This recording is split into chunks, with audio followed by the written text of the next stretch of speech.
اعوذ باللہ من الشیطان الرجیم بسم اللہ الرحمن الرحیم والسماء ذات البروج والیوم الموعود وشاہد ومشہود الی آخرہ۔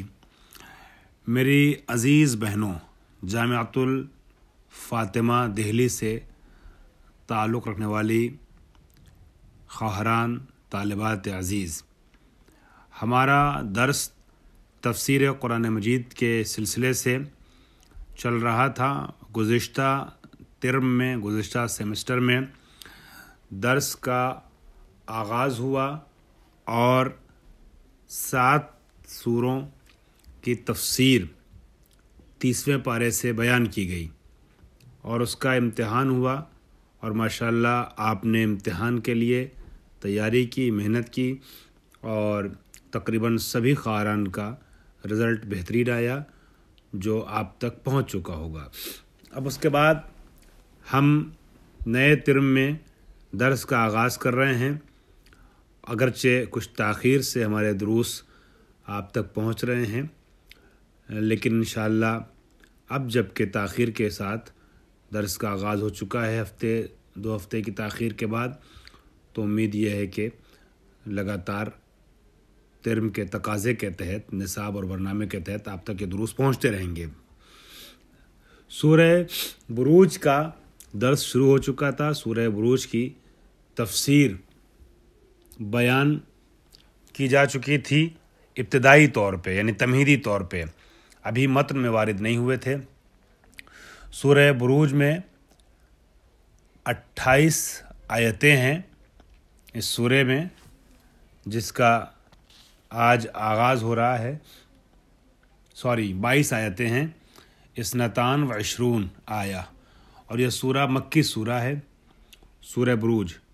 سورہ بروج میں بہت سی باتیں ایسی ہیں کہ جو تشریح طلب ہیں، لیکن میں اس ترم کے ابتدا میں پھر سے یہ عرض کرتا ہوں، یہ درس تفسیری ہے، یہ تفسیر جو ہے تفسیر درسی ہے، لہٰذا بہت تفصیل میں ہم نہیں جا سکتے اور اختصار کے ساتھ اپنی گفتگو کو مثل سابق لے کے آگے بڑھیں گے، اور کوشش یہ ہوگی کہ اس دوسرے ترم میں 30ویں پارے کو مکمل کر دیا جائے۔ بروج اور اصحاب الخدود، قعود، فتنو وغیرہ جیسے الفاظ کی مختصر وضاحت گزشتہ درس میں کی جا چکی ہے۔ وہ جو درس سورہ انشقاق کا آخری درس تھا، اسی کے آخر میں یہ بات بیان کی گئی ہے۔ اس کے بعد چند کلمات اور ہیں جس کی مختصر وضاحت آپ کے حوالے کرنا چاہوں گا، اور اس کی مختصر وضاحت اس طریقے سے ہے۔ ایک لفظ ہے لفظ بطش، یہاں آیا ہے کہ ان بطش ربک لشدید۔ بطش کیا ہے؟ سختی کے ساتھ پکڑ لینے کو اور گرفت کرنے کو کہتے ہیں۔ یبدی و یعید کا لفظ بھی آیا ہے۔ یبدی اور یعید سے مراد دنیا اور آخرت کے امور ہیں، اور بعض علماء تحریر کرتے ہیں کہ ایک تصور یہ ہے کہ دنیا میں عذاب شروع کرتا ہے خالق کائنات، اور آخرت میں دوبارہ اسے مکمل کرتا ہے، اور اس کی گرفت بہت سخت ہے، یہ مراد ہے۔ بطش اور یبدی و یعید کو ملا کر کے جب ہم اس کا ترجمہ کرنا چاہیں، یبدی سے مراد یہاں کی ابتدا ہے، یعنی دنیا میں جو عذاب پروردگار عالم دے بندوں کی گستاخیوں اور گناہوں کے نتیجے میں، اور یعید یعنی اس کا اعادہ اور اس کا پلٹایا جانا، یا اس کا آخرت میں پھر سے عذاب میں مبتلا کیا جانا، یہ مراد ہو سکتا ہے۔ ابھی ہم ترجمہ متن سے کریں گے، تفسیر متن سے پڑھیں گے تو بات اور واضح ہوگی۔ اور حدیث الجنود یعنی ان لوگوں کا قصہ جنہوں نے انبیاء کے خلاف لشکر کشی کی تھی۔ جنود جمع ہے، جند کہتے ہیں لشکر کو۔ جنود العقل والجہل آپ نے سنا ہوگا۔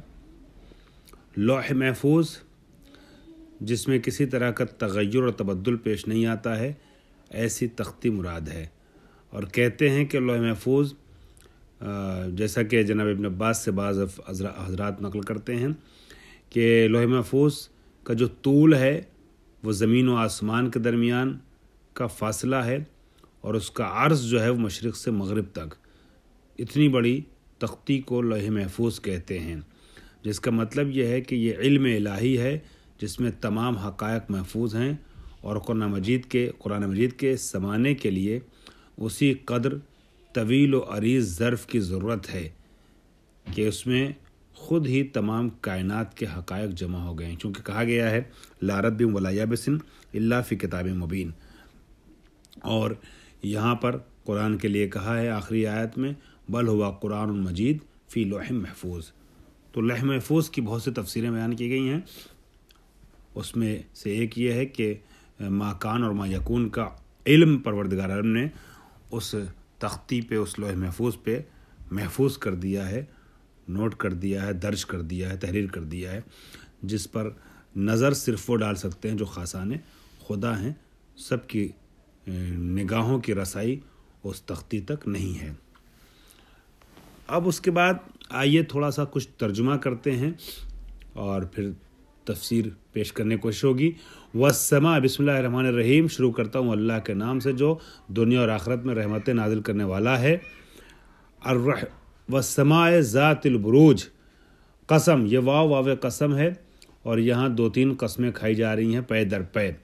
والسماء ذات البروج، قسم ہے آسمان کی جو برجوں والا ہے، ذات البروج ہے، جمع کی لفظ ہے یہ بروج، برج جس میں پایا جاتا ہے، اور کئی برج پائے جاتے ہیں۔ والسماء ذات البروج، برجوں والے آسمان کی قسم۔ والیوم الموعود، اور اس دن کی قسم جس کا وعدہ دیا گیا ہے یعنی قیامت۔ وشاہد و مشہود، اور ایک گواہ دینے والے کی قسم، اور جس کی گواہی دی جائے اس کی قسم۔ پھر ارشاد ہوتا ہے قتل اصحاب الخدود، اصحاب خدود ہلاک کر دیے جانے والے ہیں۔ اور قتلہ سے مراد یہاں پر یہ ہے کہ وہ ملعون ہیں، وہ مہلوکین میں سے ہیں جو اصحاب خدود ہیں۔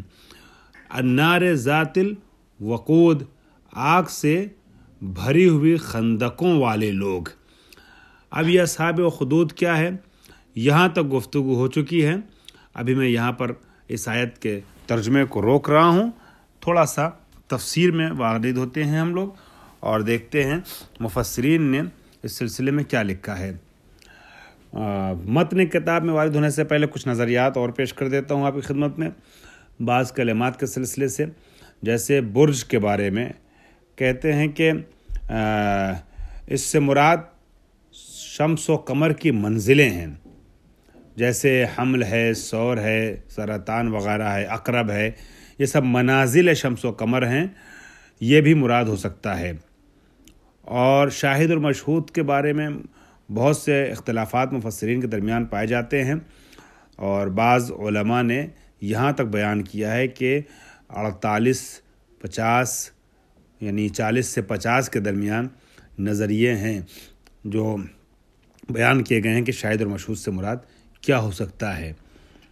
اور بعض نے یہ کہا ہے کہ کلی طور پر کہ شاہد سے مراد رسول خدا ہیں اور مشہود سے مراد حضرت علی علیہ السلام ہیں، اور بعض کہتے ہیں کہ شاہد سے مراد رسول خدا اور مشہود سے مراد روز قیامت ہے، کہ روز قیامت نبی اکرم ایک ایک چیز پر اور ایک ایک قصے پر اور ایک ایک حالات جو اس وقت رونما ہو رہے ہوں گے قیامت میں، اس پر نبی کی نظر ہوگی۔ اصحاب خدود کے بارے میں خود آپ کے جو مصنف ہیں یعنی عبداللہ شبر، جن کی تفسیر شبر متن کتاب اور معیار درسی ہے، انہوں نے کچھ تفصیل سے نہیں بیان کیا ہے، بہت ہلکا سا اشارہ صرف کیا ہے، لیکن بعض مفسرین نے بہت تفصیل سے گفتگو کی ہے، جس کا خلاصہ میں آپ کے سامنے عرض کر رہا ہوں کہ اصحاب خدود جو ہیں وہ یمن کے ایک بادشاہ ذونواس کی قوم کو کہا جاتا ہے، اصحاب خدود یعنی خدود والے۔ اور اخدود میں عرض کر چکا ہوں خندق کو کہا جاتا ہے، شگاف کو کہا جاتا ہے۔ یہ اصحاب اخدود کیوں کہا جاتا ہے ان لوگوں کو؟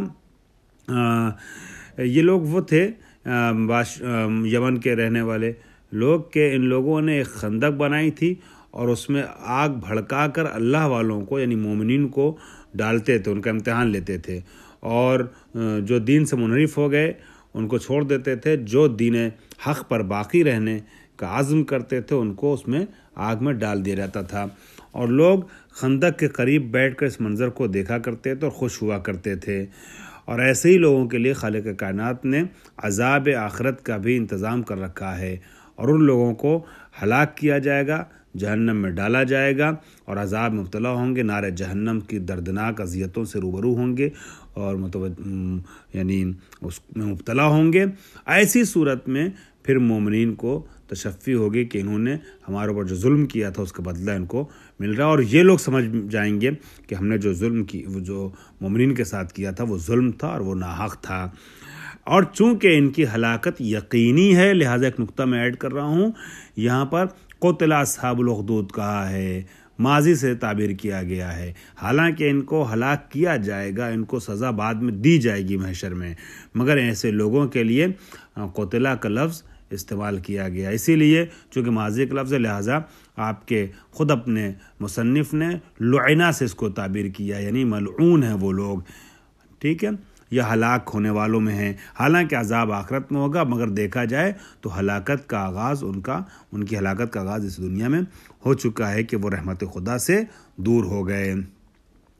یہ کچھ مطالب مقدماتی آپ کی خدمت میں پیش کر دیے گئے، اور بعض مفسرین کی گفتگو کے نچوڑ کے طور پہ خلاصہ۔ اب آ جائیے چند سطریں ہم تفسیر سے پڑھ لیتے ہیں، جو آیتیں پیش کی گئیں جن کا ترجمہ، اس کی تفسیر یہاں پر۔ وَالسَّمَاءِ ذَاتِ الْبُرُوجِ، بروج کیا ہے؟ ہی الاثنا عشر، یہ 12 بروج ہیں، 12 برج ہیں، منارے ہیں بڑے بڑے، اور جیسے بولتے ہیں نا آپ کے یہاں برج خلیفہ وغیرہ یہاں بولتے ہیں، برج خلیفہ، برج، ستون، منارے، تو ایسے 12 ہیں۔ شبہت بالقصور العالیہ، وہ بروج کے جو مشابہ ہیں بڑے بڑے قصروں سے، قلعوں سے، قصور سے، قصر کے لیے استعمال کیا گیا اس لفظ کا، قصور جمع کا لفظ، عالیہ نہیں بلند، اونچے قصر سے مشابہ ہیں یہ بروج، کہ جو منزلیں ہیں بعض مفسرین کے اعتبار سے سورج اور چاند کی، تو اس آسمان کی قسم کہ جو ذات البروج ہے، جس میں بڑے بڑے برج پائے جاتے ہیں۔ والیوم الموعود، اور قسم ہے روز قیامت کی، اس دن کی جس کا وعدہ دیا گیا، وشاہد و مشہود، اور اس شاہد کی قسم اور اس مشہود کی قسم کہ جس کو اللہ نے مستحق قسم سمجھا ہے۔ اب شاہد اور مشہود کون؟ جس میں بڑے اختلافات پائے جاتے ہیں، بڑے نظریات پائے جاتے ہیں، میں نے بعض نظریات کی طرف اشارہ کیا اور یہ بیان کیا کہ اختلاف پایا جاتا ہے، اور میں نے عرض کیا کہ آپ جو ہے وہ متن درسی، آپ کی اصل کتاب جو ہے وہ تفسیر شبر ہے، لیکن آپ معاون درسی اور کے طور پر، کمک درسی کے طور پر علامہ جوادی کی تفسیر کو مختصر تفسیر ترجمہ اور مختصر تفسیر جو اس کو بھی لے سکتے ہیں۔ علامہ جوادی نے کہا کہ بہت سے نظریات پیش کیے گئے، جس کی ایک جھلک یہاں آپ دیکھ سکتی ہیں آپ لوگ۔ یوم الجمعہ، شاہد اور مشہود سے مراد کیا ہے؟ روز جمعہ ہے۔ یشہد بما عمل فیہ، اور مشہود کیا ہے؟ وہ چیزیں ہیں کہ جو اس میں انجام دی جائیں، اسے دیکھی جائیں گی۔ تو یوم جمعہ کے جس میں اعمال انجام دیے جائیں گے، اور وہ اعمال جو ہیں وہ قابل مشاہدہ ہوں گے یوم الجمعہ۔ البتہ یہاں میرے خیال سے مشہود سے مراد یوم جمعہ ہے کہ جس میں اعمال انجام دیے جا رہے ہیں وہ قابل مشاہدہ ہوں گے۔ اور یوم عرفہ یا روز عرفہ مراد ہے کہ یشہدہ الحجیج، کہ جس کا مشاہدہ کون ہے؟ شاہد روز جمعہ نہیں ہے، مشہود روز جمعہ اور اس کے اعمال ہیں، یعنی ظرف بول کے مظروف مراد دیا گیا ہے کہ اعمال مشہود ہیں، اعمال روز جمعہ۔ اور دوسرا احتمال جو ہے یوم عرفہ کا ہے، اس کو انشاءاللہ اگلے درس میں بیان کروں گا۔ واخر دعوانا الحمدللہ رب العالمین۔